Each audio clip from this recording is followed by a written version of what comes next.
When you think about this, the poor child finally escapes its mother's womb without being aborted. And what do? They want to render this child sterile. The whole aberrant sexuality has been normalized. It isn't just, it used to be homosexuality and heterosexuality. Now you got 50 different varieties of sexualities. Yeah. And this transgender is only one. They've got these furries now. They have people that are sexually attracted to nature, people who are sexually attracted to feet, to virtually everything there's a sexual attraction to, and it's all been normalized. We had Rachel Levine, a man dressed up as a woman that Joe Biden and his administration appoint to the head of Health and Human Services for the whole country.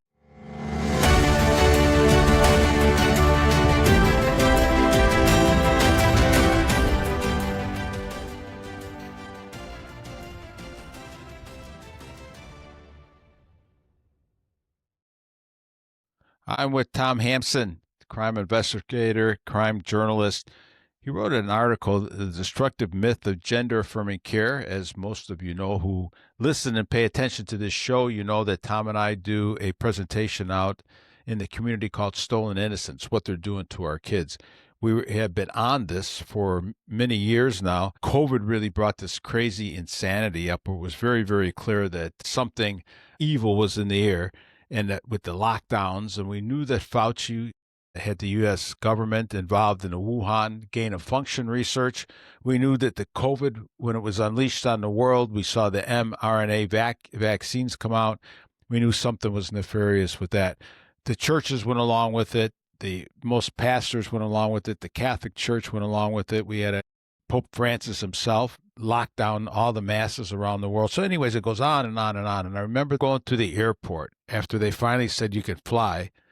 And it was like a futuristic novel, dystopian novel. And I'm walking through the airport, and every 5 to 10 seconds, stay 6 feet apart. Make sure your masks are pulled tight. Stay 6 feet apart. Make sure your masks stay 6 feet.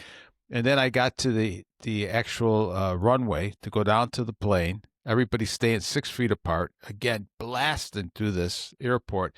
And as soon as we got on the runway, they jammed us in like sardines, stuck me shoulder to shoulder with the person next to me like it was nothing. It was just insane. We walked from the airport into the plane, and all the rules were gone.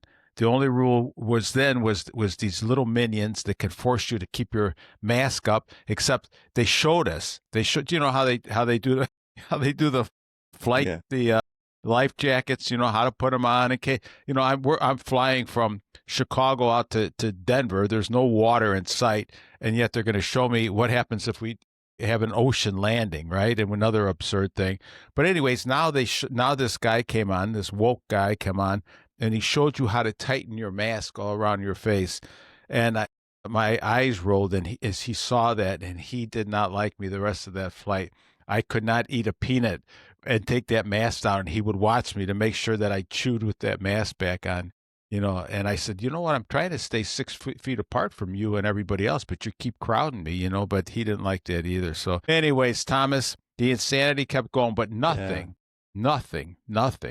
is as insane as a man who thinks he can become a woman, or a woman that thinks they can become a man just because they dream it in their head. They wake up, and I think, and we've been giving presentations where people just assume that you go along with this. We say, what do you mean I go along with this? This is insanity.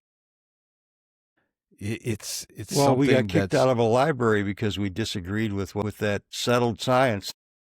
settled science, huh? And, when you think about this, the poor child finally escapes its mother's womb without being aborted. And what do? They want to render this child sterile. And they chase these little kids around, with puberty blockers and cross-sex hormones, and then they mutilate their bodies. And this is all normal to some people, Tom. The insanity of this is beyond comprehension. But we had Rachel Levine, a man dressed up as a woman that Joe Biden and his administration appoint to the head of Health and Human Services for the whole country. This is a huge role, huge money behind this thing. It's into all kinds of agencies. And here we go, a man dressing up and pretending he's a woman, pushing puberty blockers, cross-sex hormones, and transgender surgeries on these little kids. And you can't make it up, Tom. And finally, with the Trump administration, something positive happened. And you want to talk about that? Right. Yeah. And under the previous administration, this Levine, Richard Levine is his real name. And although I guess he officially changed it to Rachel Levine, but he's still a man. He characterized this trans care, this hormone treatment and surgery as settled science. Well, under the Trump administration, HHS has just come out with a report that meticulously dismantles the idea that a man can become a woman or a woman can become a man. And it talks about how this hormone therapy and surgery for children is not only is it not settled science that's helpful, it's actually destructive of the child and is truly an abomination and medical malpractice for anybody to do this.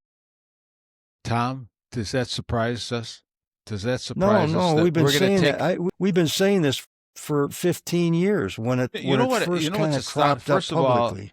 Thank you for writing this article, and thank you for the HHS for putting this thing out.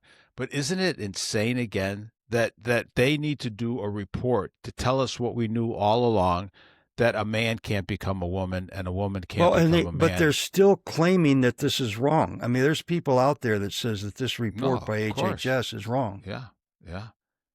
I was just I'm on a podcast last week. I had a black trans woman, self-identified, bawling out the senator from California, Scott Wiener, who's a pervert himself. All right, yes. I mean, and I'm not just throwing these things out. I mean, these people are sick. You had her on your show? No, I played a clip, and she had. Okay. So she's in the audience, and she's asking him about men in women's bathrooms because she was harassed a number of times in there, and she's really speaking out. Right, Trish Hyman, I think her name is. Right, yeah. And he gives this rigmarole, and he says, well, we have to protect all women, and trans men are men, and trans women, I don't know, what is a trans woman, Tom? A trans woman is a man, right? And so the trans woman is a woman, and she can go into the locker room. She goes, I'm being harassed by one of those trans women. And he goes, well, we have to protect everybody. And she says, what are you talking about? Well, here is the point I made in the podcast, was once you go down these rabbit holes, they don't stop. Then all this evil and confusion just starts to gobble up each other. And that's what you're seeing now. You're seeing the LGBT part of the LGBTQ saying, the LBG2 part of it saying, no, this is insanity. But it's all, and it has its degree of insanity. We've redefined marriage, and we said this years ago. Once you redefine marriage, where it means anything, then it means nothing. And right. we just said you're going to see this thing spin out of control until it morphs into so many crazy ideologies that people just get tired and they become apathetic. And so this is what happened with the Trump administration. They came in and said, no, let's write a paper here. Let's get the facts right. So it's amazing that we have to do this, but we did have to do it. Right. Well, the whole aberrant sexuality has been normalized. It isn't just, it used to be homosexuality and heterosexuality.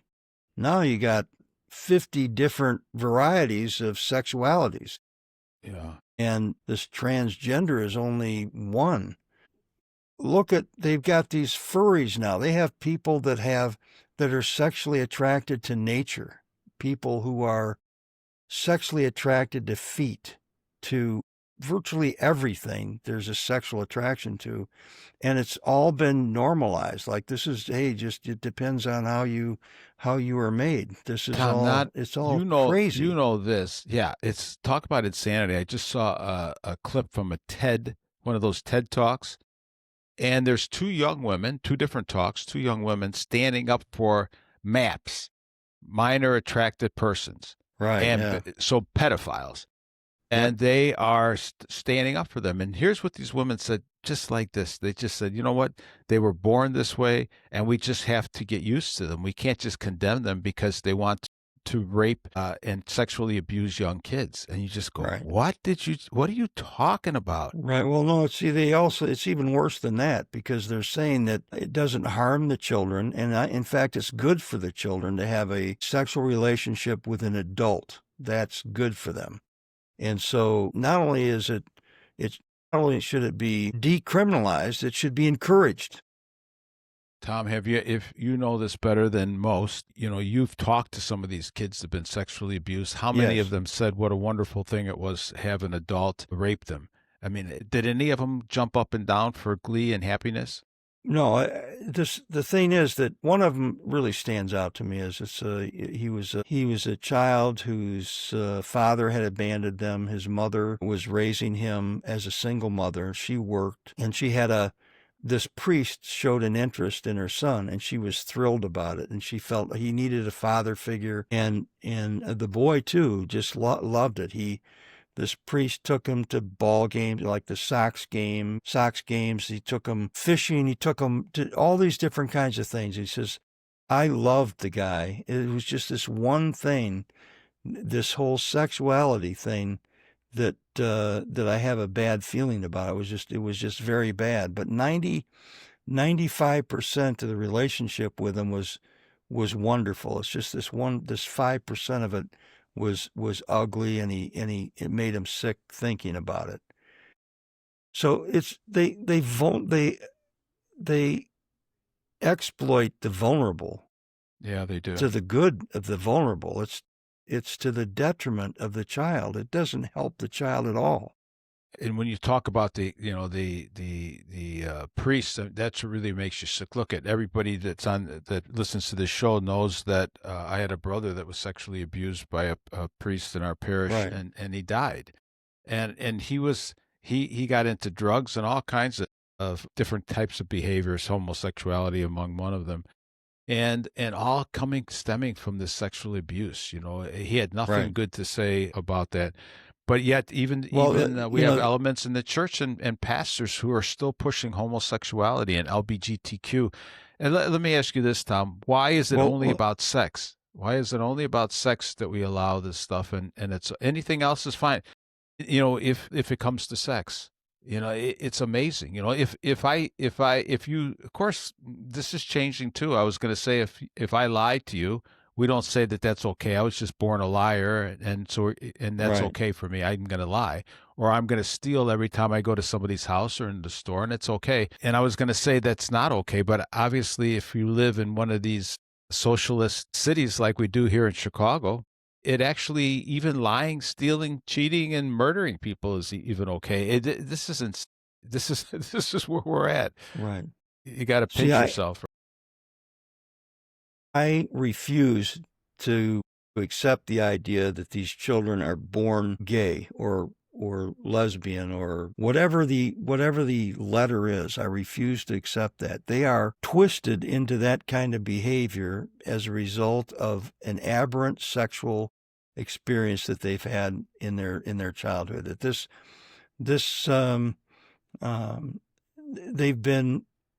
their sexuality has been distorted by something that's happened to them. But let's say even it is something that they're born with. We're all born sinners. Does that give us license to sin? Oh, and that was my point. It's only with the sexual sins that we say it's okay. If I'm an alcoholic, and I have friends of mine that are alcoholics that haven't drank for 30, 40 years, but Right. they still consider themselves alcoholics. They still go to meetings. They still counsel other people. It has become part of their life, and they know they have an attraction to that. But we don't invite them into the church and just say it's okay. Drink drink as much as you want and get drunk. No, we say, hey, dude, you got to take responsibility for your actions. If you want to heal, you can come into the church and we'll help you with that. But we don't accept that. anorexia, food disorders. When some young person is dying because they're starving themselves, we don't just say it's okay, honey. If you don't want to eat, you don't have to eat. We say no, Right. something's got to change here in their behavior. So one of them will say, I'm born attracted to alcohol. I'm born attracted to food disorders. I'm born attracted to lying, cheating, stealing. So everything's okay. And you say, no, of course it's not okay. But with the sexual sins, somehow, Tom, it's not only okay, you're elevated. This Right. intersectionality and stuff. You're elevated, and it's something that we just have to keep talking about. So let's go back to this article that Right. that you wrote. And any other major points you want to bring out on that, just to highlight, because I think it's important for us to be able to walk out confidently with the facts themselves and say, no, this has factually been disproved. Well, the thing is that every institution in our country has bowed down to these people that claim that transgender is a normal part of life. Every single institution, the media, the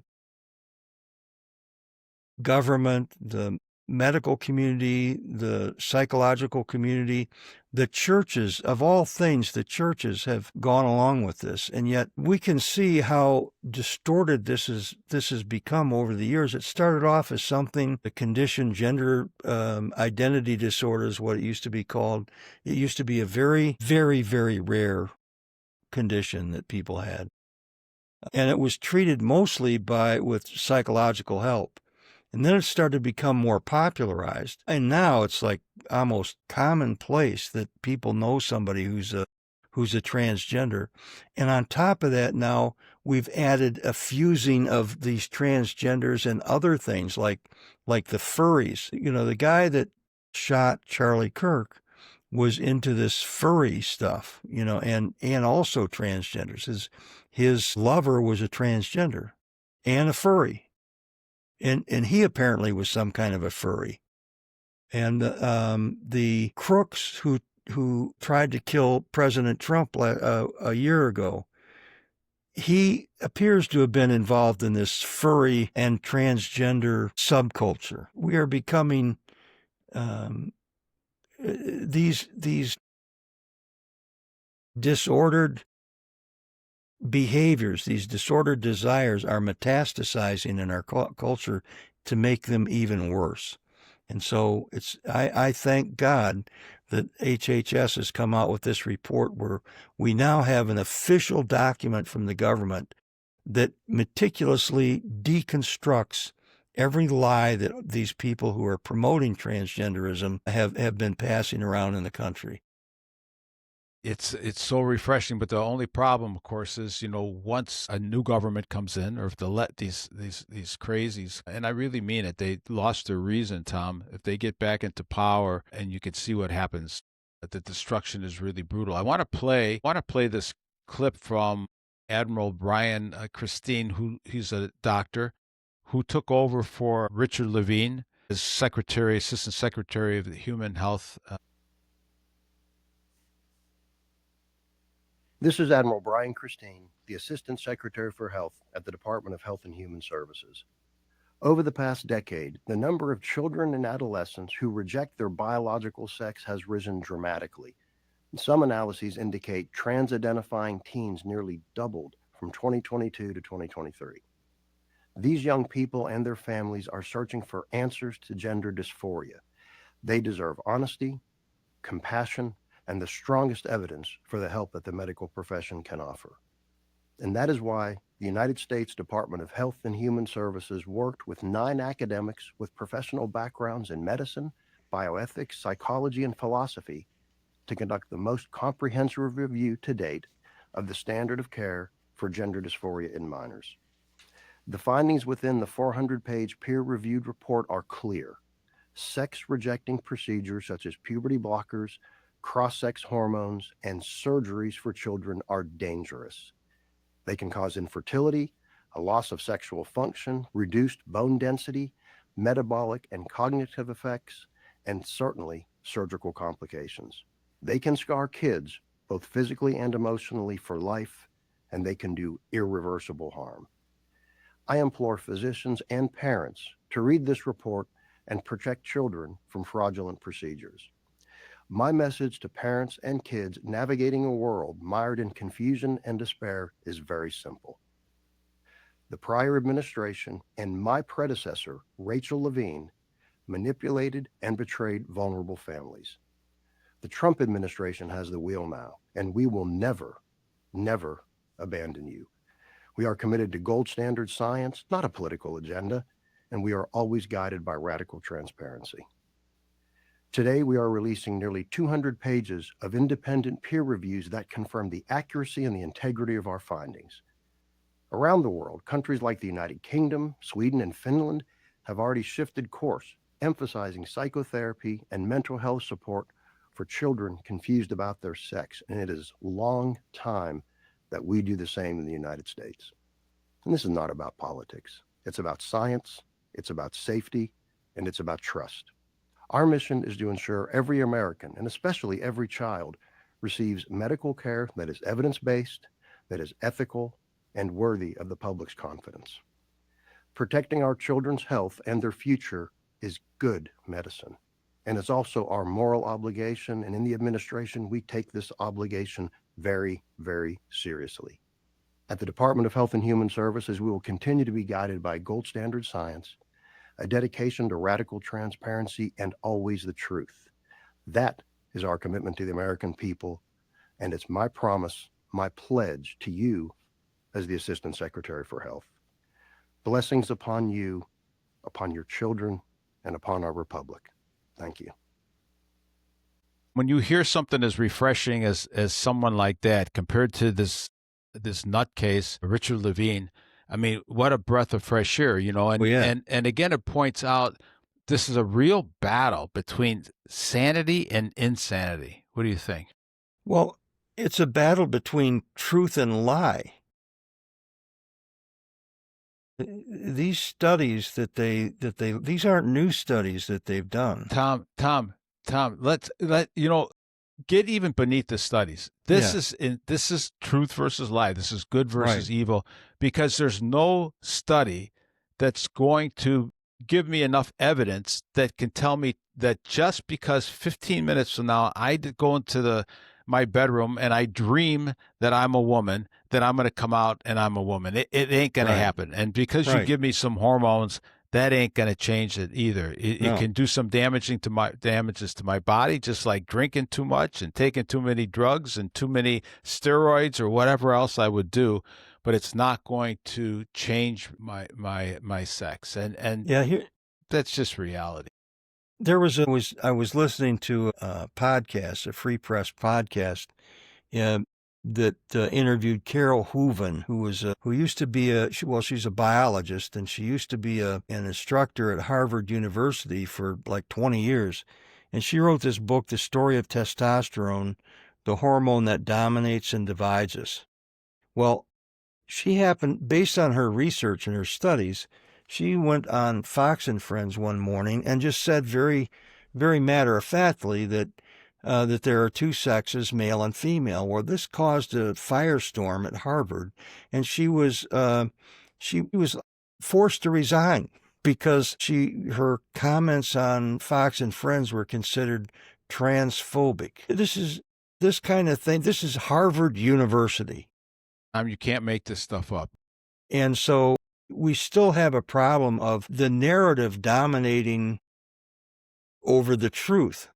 And that's not going to stop, but we need to use the evidence that we have, and people need to start picking this up, and especially I think churches need to start picking this up. You know, it's unconscionable that the churches have not been more vocal in condemning these kinds of false teaching that's out there. You know, one by one, major Protestant denominations have fallen to the LGBT agenda. And the reason for that is that for the last 30 years, schools have been teaching young kids that LGBT is normal. If you're just born that way, that's the way it is. We have to accept it. There's nothing you can do about it. No, you can't change it. If you try to change it, you're homophobic and it's evil to try to do this. Too many churches have bought into it, and they take these kids that have been indoctrinated into this false narrative in their schools, and when they get to Sunday school or the youth programs at churches, the church doesn't say anything against it. They don't speak up and say, what you're learning over there in school about this stuff, it's all wrong. It's false. And this is why it's false. We're not saying this based on the Bible alone. We're saying this based on science. Science says this is not accurate. Yeah. So why aren't they doing it? Well, that's the thing. Why? Because they're too cowardly. They don't want to create conflict. They don't want to lose people in the seats on Sunday morning. They would be too offensive to too many people. And there's another reason, and that's true. All that's true. And there's another reason that too many of them actually participate in this. Too many of them actually participate in sexual abuse. And when I look at the cowardice of the USCCB, the United States Council of Catholic Bishops, the cowardice there to stand up against evil and to stand up against things that are wrong, to stand up against, homosexuality and blessing homosexual marriages in the church. And again, these aren't isolated cases, Tom. I'm not talking again about my gay neighbors down the street. I'm talking about I'm talking about Catholic prelates, right? That are there to teach Catholicism. Nobody has to come into the Catholic Church. Nobody has to change, become religious and say, hey, I'm going to clean up my act. People will do what people do, and so we're not out to try to condemn everybody. But when you come into the church, you're coming in there for healing, and these sissy, weak, we need bishops who are there's so many of them are practicing homosexuals. I'm not talking about homosexual attractions where you say, okay, I'm attracted, but I'm living a chaste celibate life. But these are guys that are actively participating, so they're not going to say anything, Tom, because if they say anything against one thing, then who am I to judge a trans person or a queer person or an IASS plus person, And so you go down these rabbit holes and they just spin around and nobody does anything. And again, that's why I think what we're doing, and we'll continue to talk about these things, because it's unjust what's happening to the young adults, especially they're coming up and they're searching. They know something's wrong, and you have to speak the truth to power and the truth to lies. Well, and the thing is that in the United States today, the lavender mafia is very powerful. And it's not just powerful in the secular world. It's become very powerful within the religious communities and within the churches, both Catholic and Protestant denominations. It's not something that you can just overlook and say, it's no big deal. But that's what people do. He says, well, this isn't really affecting me, and I don't really want to get involved. Well, it's affecting them because it's taking down the whole culture, and that's taking down the whole nation. And so when you say it's not affecting me, I mean, these people were locked down 4 years ago or 5 years ago, were locked down out of their homes. If they spoke up against it, they were put in jail, fined. Businesses, how many guys I know that lost their businesses? So what do you mean, it's not going to affect me? Yes, lies affect you because they start to promulgate these lies, and then they're going to take businesses out that they decide they need to come out, right? Small businesses, medium-sized businesses. Because why? Because they're independent thinkers. And so they're going to keep the big box stores and the big corporations that are in the politician's pocket and vice versa. And you saw this with the Bud commercials, Tom, with the Bud Light commercials and all these types of things. Why does Target have clothes for little kids in their trans clothes? And, why? Well, because they have to go all along with this because it's all about the mighty dollar, and that's what happens. But they pick the winners and they pick the losers. And trust me, most of us are going to be losers in this end, right? Well, just stop and think of what the implications of all this stuff are. That our forefathers revolted against England because they imposed a half a penny tax. And they had a few other, they made the people accept army troops to live in their house. Imagine how those forefathers would have reacted to the lockdowns that we experienced during the COVID crisis, when it was the most egregious violation of our civil rights in the history of this country. it makes a half-penny tax look like nothing. And yet most of us just meekly accepted it, which is disgusting. It is disgusting. And it's the same kind of thing that we're meekly accepting, the idea that a man can become a woman, that people are born gay, that it's not something that's happened to them, that something traumatic that has caused them to become sexually aberrant. These are things that the church has remained completely silent on for the most part. Not only that wacky, what was that wacky church, some ridiculous Baptist church that was really horrible a few years ago. Only they spoke out against it, and they really gave the whole group of us who were opposed to this, accepting the LGBT agenda, black eyes, because we were painted with the same terrible brush that they were. Well, again, if any of the denominations, the big denominations, would have stood up against these COVID lockdowns, the Catholic Church or the Protestant churches or somebody, we would have defeated this thing. But none of them did. They all caved, except for a couple evangelical pastors. They all caved. And some priests, many priests did this underground type of thing, but when they were found out, they were taken out of the priesthood. The pedophiles were left in. The people that are blaming or blessing same-sex marriage, who are pro-Catholic for abortion, etc., they're fine. But you stand up against all of these lies and ignorant things, and they actually were taken out, Tom. I know personally priests that were conservative that were taken out. They were just trying to bring the sacraments into people's lives during the shutdown, and you can't make it up. So, it's a very interesting time to be alive, huh? Well, the example that we've given the government is that we will not protest against anything. So imagine what it's going to be next time there's some kind of emergency. What kind of draconian impositions they're going to get put on us. Yeah. And you see, you know, another avenue, you see it with the climate porn, right? I mean, this climate fear all around the world that actually is destroying economies, destroying livelihoods again, destroying the poor who really need cheap fuel and stuff to keep going. Small businesses again that are maybe on the edge of staying in the business. And you raise their fuel prices, gas prices, food prices, and boom, they're out of business. And look at what happened with Bill Gates, though. He spent billions of dollars to protect the climate and say climate change is an existential threat and we got to do something about it.